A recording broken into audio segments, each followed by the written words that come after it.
에베소서 6장 1절부터 3절 본문을 통해 부모를 공경하라라는 제목으로 하나님의 말씀을 증거하겠습니다. 아이들과 마더스데이 선물과 카드를 사러 갔습니다. 근데 저는 마더스데이 그 카드가 그 자녀가 부모에게만 쓰는 카드만 있는 줄 알았어요. 근데 한 섹션이 다 마더스데이 카드인데 손자, 손녀가 할머니한테 쓰는 것도 있고 이 남편이 아내한테 또 쓰는 마더스데이 카드도 있더라고요. 그런데 제일 예쁜 카드가 남편이 아내에게 쓰는 카드여서 그걸 사서 저도 쓰고 아이들 2명도 거기에 감사의 말을 거기에 적었습니다. 지난 15년 동안 제 아내로서 또 아들의 어머니로서 수고한 아내에게 감사의 말을 전한 것입니다. 혹시 마더스데이 카드를 준비하지 못하신 분들이 있으면 꼭 오늘이라도 사셔서 그 마음을 표현하시기를 바랍니다. 한국 분들은 그렇죠. 마음으로 다 알지 뭐 꼭 표현해야 하나 하지만 표현하는 것이 또 사랑의 한 방법입니다. 어머니들은 모두 위대한 존재들입니다. 그들은 생명을 잉태하고 출산하는 과정을 통해 하나님의 창조 행위에 동참하고 있기 때문입니다. 그들은 생명을 기르고 양육하는 일을 위해서 자신을 희생하고 자녀들을 위해서 헌신해 왔습니다. 이 세상에 생명을 낳고 기르는 일보다 더 아름다운 일이 있을까요? 이것은 창세기 1장 28절에 기록된 하나님의 창조 명령을 따르는 것입니다. 하나님이 그들에게 복을 주시며 하나님이 그들에게 이르시되 생육하고 번성하여 땅에 충만하라 말씀하셨습니다. 이것을 문화 명령이라고도 하고 창조 명령이라고도 합니다. 그러니까 자녀를 많이 낳아서 잘 양육하고 키우는 것, 이것이 하나님이 우리에게 주신 첫 번째 명령에 순종하라는 것입니다. 하는 것입니다. 하나님의 명령을 따라 부모가 자녀를 낳고 기르고 양육한다면 이 자녀는 부모에게 어떻게 해야 할까요? 자녀도 부모를 공경하며 효도해야 할 것입니다. 이 한국 사람들이 제일 중요하게 생각하는 것이 무엇입니까? 바로 효도입니다. 효도란 부모를 잘 섬기는 도리, 부모를 정성껏 잘 섬기는 일이라는 의미를 가지고 있습니다. 여러분 한자로 이 효자가 어떤 의미를 가지고 있는지 아십니까? 위에는 늙을 로자, 밑에는 아들 자자입니다.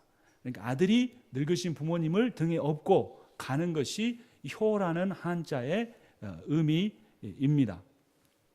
자녀가 부모를 섬기는 것은 이렇게 나라와 민족을 초월하는 자연법입니다. 그런데 오늘 우리가 함께 읽은 것처럼 성경도 자녀가 부모를 잘 섬겨야 한다고 가르칩니다. 오늘 본문 에베소서 6장 1절 말씀 함께 읽어보겠습니다. 자녀들아 주 안에서 너희 부모에게 순종하라 이것이 옳으니라. 아멘.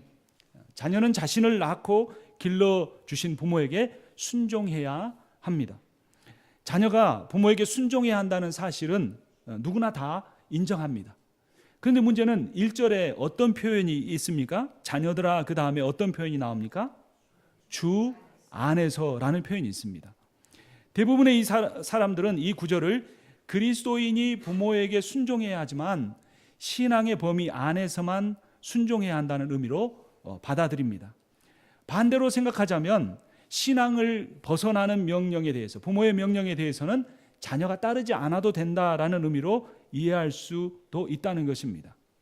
물론 부모가 너 오늘부터 신앙생활 하지 마, 교회 다니지 마 라고 말한다면 그 말에는 우리가 순종을 할 수 없습니다.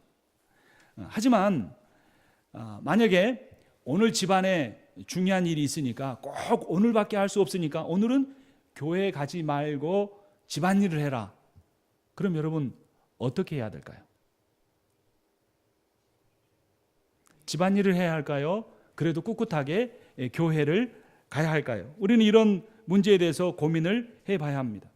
하지만 어떤 자녀들은 이 구절을 이기적으로 해석합니다. 이 명령을 부모보다 교회가 더 중요하다라는 의미로 받아들입니다.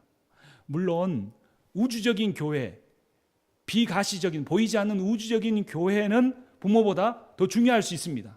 하지만 가시적인 교회, 지역교회와 부모를 비교한다면 어느 쪽이 더 중요할까요? 이거 역시 우리가 고민해 봐야 할 문제입니다. 또 어떤 사람은 실제로 교회에 봉사한다는 핑계로 부모에게 굉장히 소홀히 하면서 그것을 합리화하기도 합니다. 예수님께서는 뭐라고 말씀하시는지 성경을 한번 찾아볼까요? 마가복음 7장 10절부터 13절입니다. 제가 가진 성경으로 신약성경 65페이지입니다.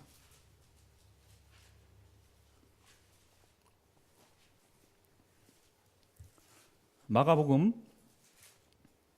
7장 10절부터 13절 말씀을 저와 여러분이 교독하시겠습니다. 모세는 내 부모를 공경하라 하고 또 아버지나 어머니를 모욕하는 자는 죽임을 당하리라 하였거늘 너희는 이르되 사람이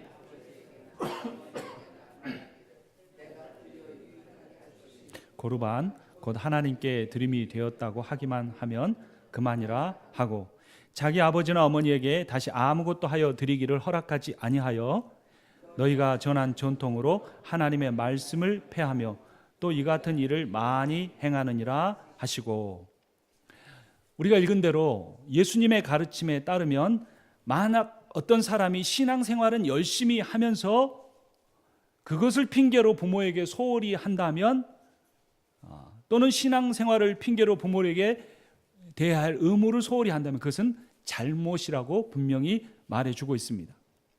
그런데 사실 저도 어렸을 때부터 신앙생활을 쭉 하면서 신앙생활은 열심히 하면서 교회 봉사는 열심히 하면서 부모에게는 몹시 소홀히 했던 사람입니다. 저는 주일학교 1학년 때부터 교회를 열심히 다녔습니다. 매년 주일 예배 개근상을 한 번도 빠지지 않고 받았습니다. 해마다 수련회 꼭 참석했습니다. 가을이면 여러분 그 문학의 밤 같은 거 하잖아요. 근데 그 문학의 밤에 참여만 하는 게 아니라 그걸 하려면 준비를 오랫동안 몇 달 동안 해야 되는데 한 번도 안 빠지고 다녔습니다. 제가 대학생이었을 때는 교회 주보를 맡기기 위해서 버스를 한 서너 정거장 타고 내려서 한참 걸어가고 가서 주보가 인쇄되어 나올 때까지 몇 시간씩 기다렸다 그걸 가져오는 것도 몇 년 동안 한 주도 빠지지 않고 그 일을 감당했습니다. 하지만 제가 또 한 번의 어머니 날 어버이 주일을 맞이하면서 제 자신을 돌아볼 때 제가 가족에게는 그렇게 최선을 다하지 못했던 것 같습니다. 이 주일날 가족끼리 놀러 갈 때도 제가 주일학교 예배를 드리고 올 때까지 부모님이 기다려야 했고 저는 그렇게 하는 것이 나는 이렇게 신앙이 대단한 사람이야, 내 가족은 다 나를 기다려야 돼 라고 생각하면서 그러한 교만한 생각을 가졌던 때도 있었습니다. 그래서 교회 일을 가정일보다 부모님을 섬기는 것보다 더 중요하게 생각하는 제 자신을 자랑스럽게 생각을 했습니다. 하지만 지금 생각해보면 돌아보면 저에게 부족한 면들이 참 많았다는 것을 깨닫게 됩니다. 특히 제가 가족과 부모님에 대해서 잘하지 못했었습니다. 그래서 저희 아버지께서 늘 저에게 해주신 말씀이 있었습니다. 수신, 제가, 치국, 평천하라는 의미입니다. 사람이 훌륭한 사람이 되려면 먼저 자기 자신을 돌보고 가족을 돌본 다음에 세상 일, 어떤 대단한 일도 해야 한다는 것입니다.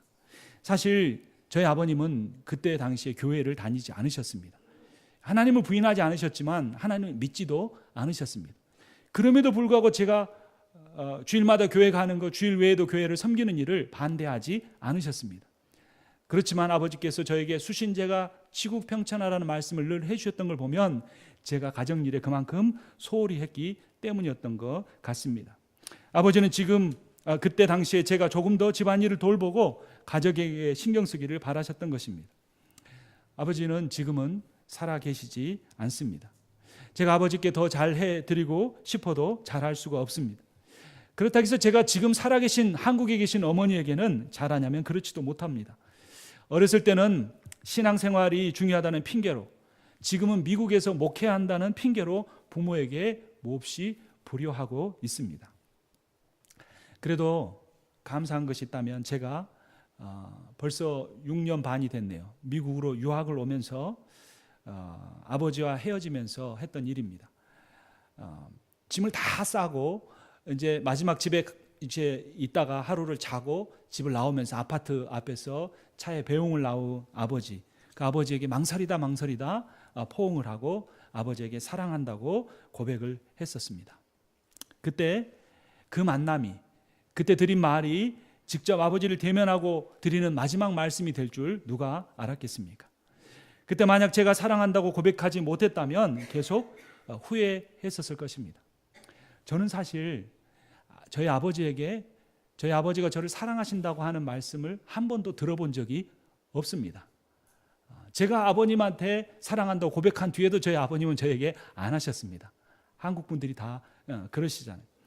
하지만 저는 제 아버지에게 사랑한다는 말을 한 번도 들어본 적이 없지만 아버지가 저를 사랑하셨다고 믿습니다. 그리고 제가 예수를 먼저 믿고 아버지에게 복음을 전했으므로 제가 먼저 아버지에게 사랑한다고 고백하는 것이 맞다고 생각을 합니다. 사실 제가 대학에서 경영학과를 나왔기 때문에 졸업하면 가난한 집에서 이제 취직해서 돈 벌 줄로 생각하셨습니다. 그런데 대학 졸업하면서 신학대학원을 간다고 하니까 저희 아버님이 집을 나가라 그랬습니다. 내 아들도 아니다 그러셨어요. 그런 아버지이시지만 제가 목사 안수를 받을 때부터 교회를 다니기 시작하셨습니다. 그리고 인생의 마지막에 질병으로 인해 몸에 고통이 있으셨음에도 불구하고 주일 예배를 빠지지 않고 교회에 나가셨습니다. 그래서 제가 천국에 가면 저는 아브라함을 만날 기대나 다윗을 만날 기회나 또는 아브라함 링컨이나 그런 위대한 신앙 인물을 만나는 것보다 제 아버지를 만나서 참 아버지를 보고 싶은 마음, 그 마음이 천국에 대한 가장 큰 소망 중에 하나입니다. 여러분, 바울은 오늘 1절에서 부모에게 순종하라고 하면서 주 안에서라고 표현하였습니다. 하지만 우리가 주 안에서라는 표현을 불신자 부모에게 불순종해도 된다는 의미로 받아들여서는 안 됩니다. 주 안에서 부모에게 순종하라는 의미는 네가 주 안에 있다면 반드시 부모에게 순종해야 한다라는 의미입니다. 만약 네가 주님의 은혜로 구원받은 자가 분명하다면 반드시 부모에게 순종해야 한다는 의미입니다. 여러분의 부모가 주 안에 있어야만 우리가 부모에게 순종할 수 있다는 의미가 아닙니다. 이것은 부모가 불신자라고 해서 그 부모에게 불순종해도 된다는 의미가 아닙니다. 오히려 우리가 주 안에 있기 때문에 주 안에 있지 않은 사람들보다 부모에게 더 순종하고 부모를 더 잘 섬기고 부모를 더 잘 사랑해야 한다는 그러한 의미인 것입니다. 신자가 불신자보다 부모를 더 잘 섬기고 더 사랑해야 한다는 의미가 주 안에서라는 표현인 것입니다. 여러분 한번 생각해 보십시오. 보이는 부모에게 잘하지 못하면서 보이지 않는 영적인 부모에게 어떻게 잘할 수가 있겠습니까? 작년 여름에 저희 장인 어른이 미국을 방문하셨습니다. 그리고 한국으로 돌아가신 뒤에 많이 달라지셨습니다. 한국에 있는 처제는 너무 달라지신 장인 어른의 모습에 적응하기가 힘들다고까지 말했습니다.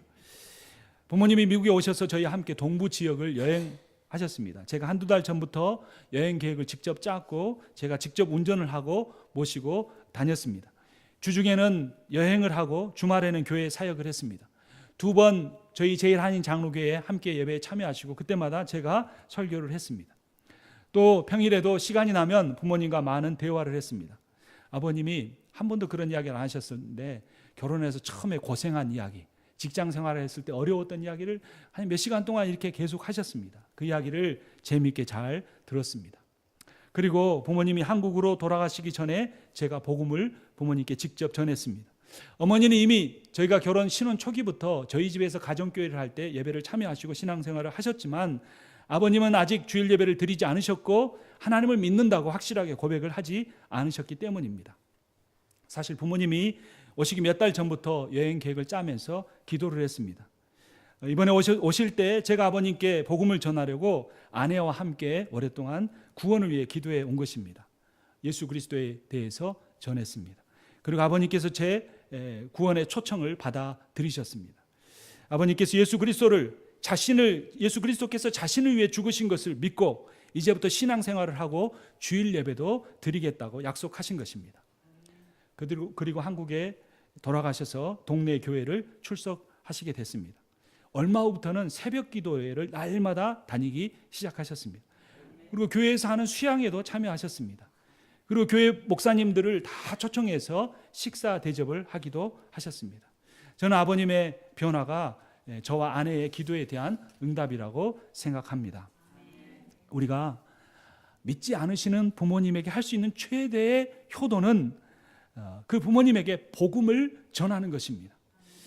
만약 여러분의 부모님들 중에 예수님을 믿지 않은 분들이 있다면 먼저 기도하십시오. 그리고 그분들에게 복음을 전하십시오. 참 쑥스러운 일입니다. 모르는 사람에게 차라리 가서 말하는 건 쉽지만 몇십여 년을 같이 지내온 그런 관계가 있는데 또 내 부족한 모습이 있는데 예수님에 대해서 증거한다는 건 참 어렵습니다. 그러나 기도하고 하면 성령이 역사하십니다. 그리고 복음을 전하는 것만 아니라 한 번이라도 더 전화드리고 또 기회가 있을 때 사랑한다고 고백을 하십시오. 저는 저희 장인 어른이 이렇게 놀랍게 변화되시고 몇 년 동안 신앙생활 하신 분들보다 더 열심히 신앙생활 하시는 모습을 보면서 참 존경스럽다 이렇게 생각했습니다. 하지만 사실 저는 아버님이 신앙생활 하시기 전부터 존경했습니다. 왜냐하면 장인어른과 장모님이 제 아내를 낳아주시고 이제까지 길러주셨기 때문입니다. 세상의 모든 부모님들은 자녀를 낳고 길러줬다는 이유 하나만으로도 존경을 받을 만한, 사랑을 받을 만한 충분한 이유를 갖고 계십니다. 여러분, 지금 대부분의 사람들은 잘 살지만 과거에는 얼마나 어려웠습니까?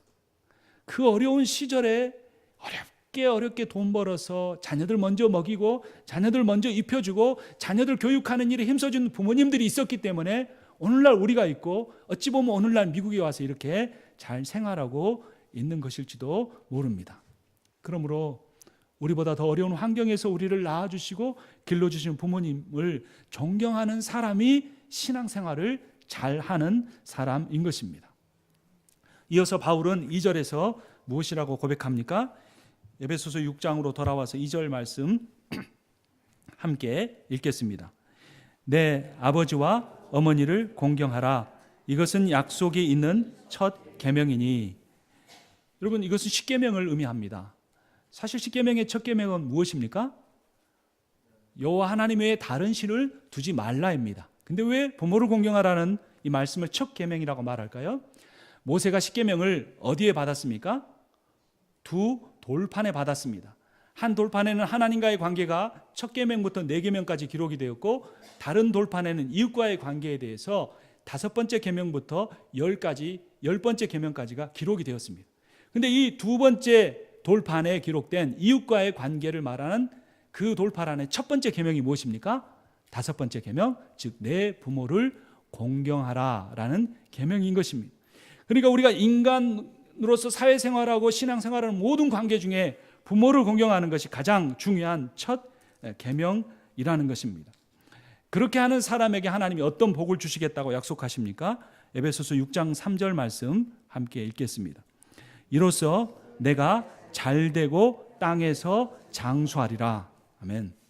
이 에베소서 6장 3절 말씀은 구약의 계명들과 관련됩니다. 출애굽기 21장 17절은 이렇게 말합니다. 자기의 아버지나 어머니를 저주하는 자는 반드시 죽일지니라. 신명기 21장 18절 21절은 이렇게 말합니다. 사람에게 완악하고 패역한 아들이 있어 그의 아버지의 말이나 그 어머니의 말을 순종하지 아니하고 부모가 징계하여도 순종하지 아니하거든 그 성읍의 모든 사람이 그를 돌로 쳐 죽일지니 이같이 내가 너희 중에서 악을 제하라. 그리하면 온 이스라엘이 듣고 두려워하리라. 아멘. 그러니까 에베소서 6장 3절에서 부모를 공경하는 사람이 잘되고 땅에서 장수하리라는 말씀은 부모에게 공경하지 않는 사람이 받을 그 벌을 피할 수 있기 때문에 장수할 수 있다는 그런 의미인 것입니다. 여러분, 성경의 신구약 이런 말씀들을 보면 성경이 어느 동양 국가들보다 부모 공경을 소홀히 하지 않는다는 사실을 우리가 알 수 있습니다. 그러면 우리는 부모가 신앙생활을 하지 않는다고 순종하지 않아도 된다고 생각해서는 안 됩니다. 부모가 나보다 덜 배웠다고 부모를 무시하는 것은 잘못된 것입니다. 부모가 가난하거나 또 같이 신앙생활을 하는데 뒤떨어지는 신앙생활, 옛날 방식으로 신앙생활한다고 부모의 의견을 무시하는 자녀의 태도도 모두 잘못된 것입니다. 여러분, 미국의 16대 대통령이었던 아브라함 링컨의 아버지의 직업이 무엇인 줄 아십니까? 신발 만드는 사람이었습니다. 링컨은 가난한 집에서 태어났기 때문에 가난한 아버지를 둔 탓에 제대로 학교도 다니지 못했습니다. 그렇기 때문에 그가 대통령이 된 후에도 이 사실이 알려지자 당시 명문 귀족 출신의 대부분이었던 미국의 상원 의원들이 링컨 대통령을 무시했습니다. 그의 아버지가 남의 신발이나 만들고 수선하는 사람이었는데 그런 사람의 아들이 대통령이 되었다는 것입니다. 링컨이 대통령이 되고 나서 처음 상원 의원들에게 연설을 하게 되었습니다. 그때 링컨을 가장 업신여기던 한 사람이 일어나서 이렇게 말했습니다. 링컨, 당신이 대통령이 되다니 정말 놀랍소. 그러나 당신의 아버지가 신발 제조공이었다는 사실을 잊지 마시오. 가끔 당신 아버지가 우리 집에 신발 만들기 위해 찾아오곤 했는데 지금 내가 신고 있는 신발도 사실 당신 아버지가 만든 신발이요. 지금까지 그런 형편없는 신분으로 대통령에 당선된 사람은 아마 미국 역사에 없을 것입니다. 이렇게 말하자 사방에서 킥킥대는 웃음소리가 들리기 시작했습니다. 단상 위에 있던 링컨은 눈을 지그시 감았습니다. 그가 다시 말을 하려고 눈을 떴을 때 그의 눈에는 눈물이 가득했습니다. 링컨은 그 상원 의원들을 쭉 둘러본 뒤에 이렇게 말했습니다. 고맙습니다, 의원님. 의원님 때문에 한동안 잊고 있었던 제 아버지의 얼굴이 다시 기억납니다. 제 아버지는 신발 제조공으로 완벽한 솜씨를 가진 분이었습니다. 나는 내 아버지를 능가할 수가 없습니다. 다만 아버지의 위대함을 따라잡으려고 지금도 노력할 뿐입니다. 내 아버지는 많은 귀족들의 신발을 만드셨습니다. 아마 여기 이 자리에 모이신 분들 중에 내 아버지의 만든 신발을 신은 분도 계실 수 있습니다. 만약 조금이라도 발이 불편하시다면 지금이라도 말씀해 주십시오. 나도 옆에서 아버지의 기술을 조금은 보고 배웠기 때문에 수선해 드릴 수 있습니다. 최선을 다하겠습니다. 물론 돌아가신 아버지와 나는 비교도 할 수 없을 것입니다. 장례는 물을 끼얹은 듯 조용해졌습니다. 부끄러워할 줄 알았던 링컨이 오히려 신발 만드는 그런 직업을 가진 그의 아버지에 대한 깊은 존경을 나타냈기 때문입니다. 오히려 링컨을 조롱하였던 그 상원 의원만 부끄러운 꼴이 되고 말았습니다. 여러분, 링컨은 신발 만드는 그 아버지에 대해서 위대한 아버지다라고 말했습니다. 지금 돌아가신 그 아버지, 신발을 만들다가 그런 직업을 가지고 계시다가 돌아가신 그 아버지가 대통령이 된 나보다 더 위대하다고 말할 수 있던 링컨은 정말 위대한 대통령이었고 정말 위대한 신앙을 가지고 있는 사람이었습니다. 여러분의 아버지는, 여러분의 어머니는 어떤 일을 하시던 분이었습니까? 그분이 어떤 직업을 갖고 계셨던, 그분이 어떤 성격을 가지고 계셨던 분이었던, 그분이 나에게 어떤 방식으로 대했든 간에 그분은 나를 낳아주신 분이고 그분은 나를 길러주신, 나를 사랑해 주신 분입니다. 그러한 우리 눈에 보이는 육신의 부모를 존경하고 사랑하고 위대하게 생각할 수 있는 사람이 보이지 않는 하나님도 사랑하고 존경하고 순종하며 살 수가 있는 것입니다. 잠언 23장 25절은 이렇게 말합니다. 내 부모를 즐겁게 하며 너를 낳은 어미를 기쁘게 하라. 여러분, 우리가 하나님을 예배해야 한다는 사실은 잘 알고 있죠. 영과 진리로 그분을 예배한다는 사실은 우리가 알고 있죠. 우리가 찬송하면서 그분의 영광을 드러내야 한다는 사실은 알고 있죠. 그러나 우리가 얼마나 우리 인생의 목적이 부모를 즐겁게 하고 나를 낳아준 어머니를 기쁘게 하는 것에 있어야 한다는 사실은 생각하고 있는지 돌아봐야 할 것입니다. 그래서 그렇게 하는 이들에게 본문 3절은 약속하고 있는 것입니다. 부모를 공경하고 부모에게 순종하는 사람들에게 이로써 내가 잘되고 땅에서 장수하게 해주겠다고 하나님이 약속하시는 것입니다. 부모를 진심으로 공경하고 부모의 말에 순종하여 하나님께서 우리에게 준비해 주신 모든 신령한 복들을 받아 누리시는 여러분과 제가 되기를 주님의 이름으로 축원합니다. 살아계신